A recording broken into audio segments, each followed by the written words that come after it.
Assalamualaikum warahmatullahi wabarakatuh. Selamat pagi teman-teman semua.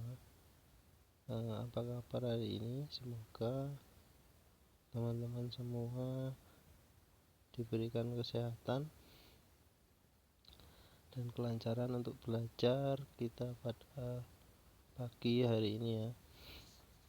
Sebelumnya teman-teman yang belum absen untuk segera mengisi link absennya terlebih dahulu, dan setelah mendengarkan atau memperhatikan pembahasan materi yang Bapak sampaikan, bisa mengerjakan tugas yang tertera nanti di link setelah penjelasan materi ini.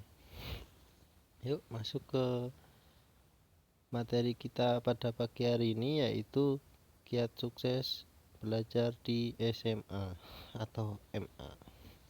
Nah, di sini teman-teman, tujuan kita pembahasan tema pada pagi hari ini yaitu dapat mengenal sikap dalam belajar serta menerapkan sikap dan kebiasaan dalam belajar yang baik di SMA hingga mencapai prestasi yang baik.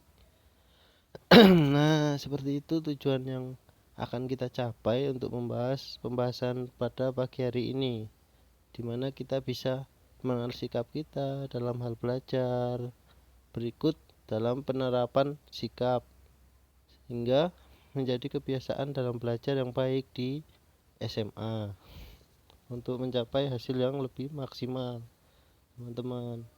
Yuk, selanjutnya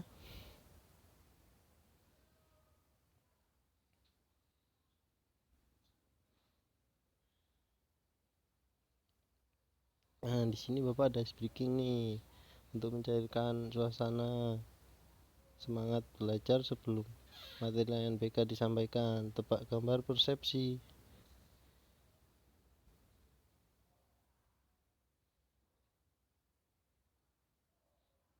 Nah, instruksinya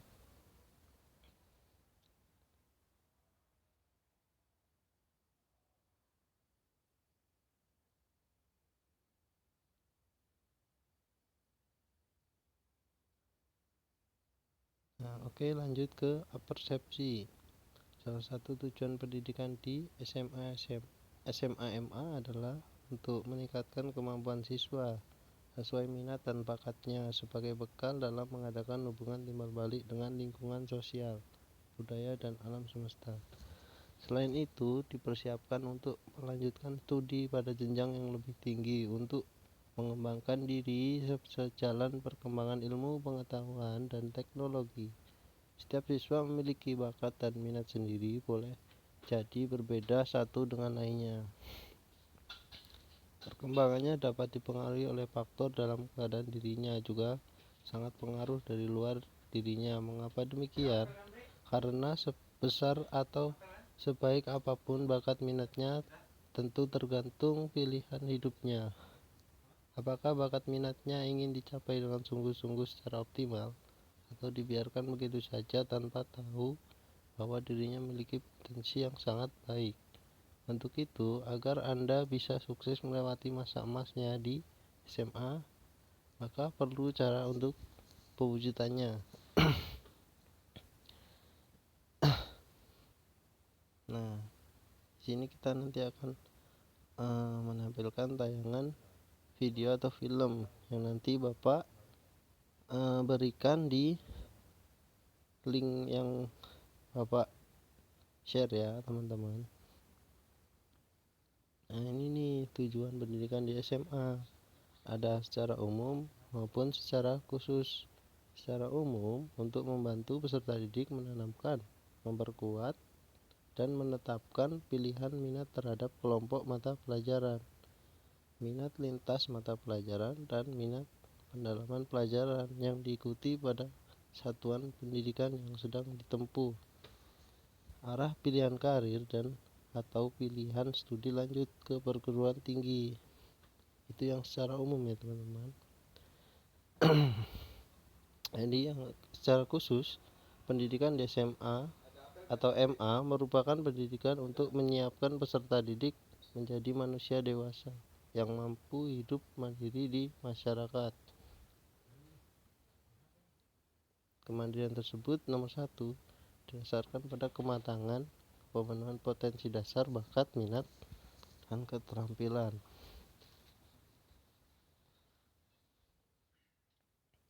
Nah, seperti ini contohnya.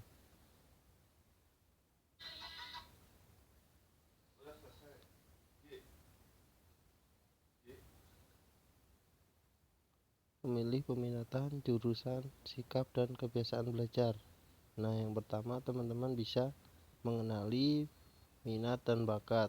Yang kedua, dapat mengenali karakteristik masing-masing kelompok peminatan jurusan. Nah, yang ketiga, ketahui rencana kuliah dan karir di masa depan. Yang keempat, diskusikan dengan guru BK dan orang tua. Yang kelima, jangan ikut-ikutan teman. Yang keenam, jangan berpengaruh pada isu-isu tidak jelas tentang suatu jurusan tertentu. Jadi yang pertama, teman-teman bisa mengenali bakat dan minat kita.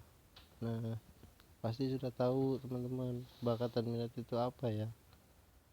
Yang kedua, kenali karakteristik masing-masing kelompok peminat jurusan. Jadi misal ketika teman-teman memilih jurusan misal IPA, apa saja sih yang harus kita pelajari di dalamnya, dan kemungkinan apa bisa nggak kita mengikuti pelajaran tersebut di dalam jurusan. Yang tiga, rencana kuliah dan karir di masa depan.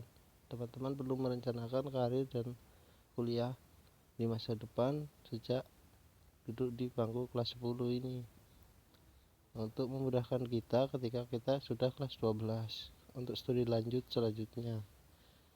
Yang keempat, bisa mendiskusikan dengan guru BK dan orang tua.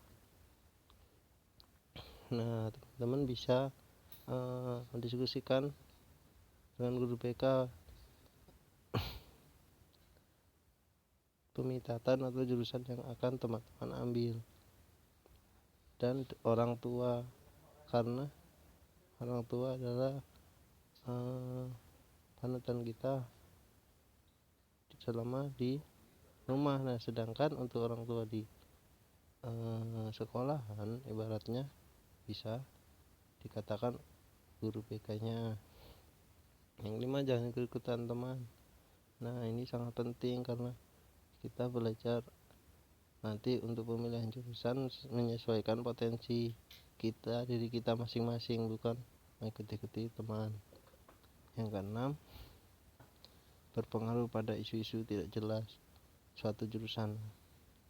Misal contohnya untuk peminatan jurusan misal IPA, pasti susah-susah. Tidak, jangan teman-teman berpengaruh pada isu-isu tersebut.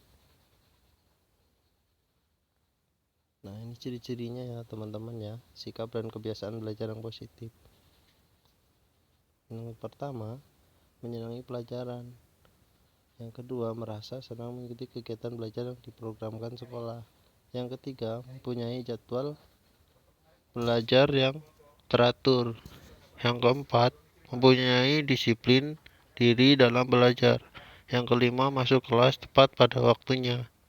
Yang keenam, memperhatikan penjelasan dari guru.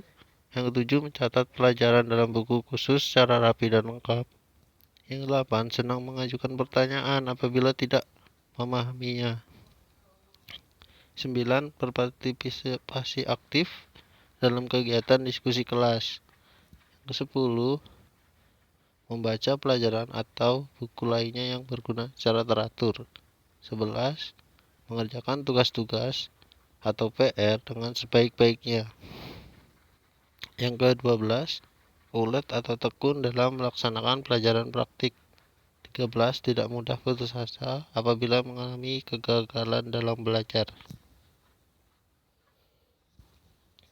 Ini Bapak ada tips meraih sukses belajar di SMA.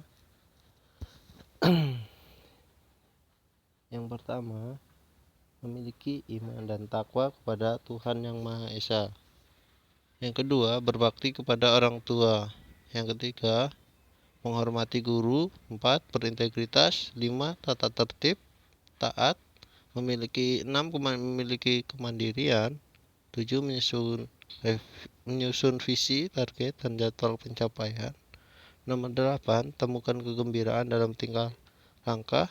9, hormati kakak kelas. 10, mengumpulkan tiap tugas.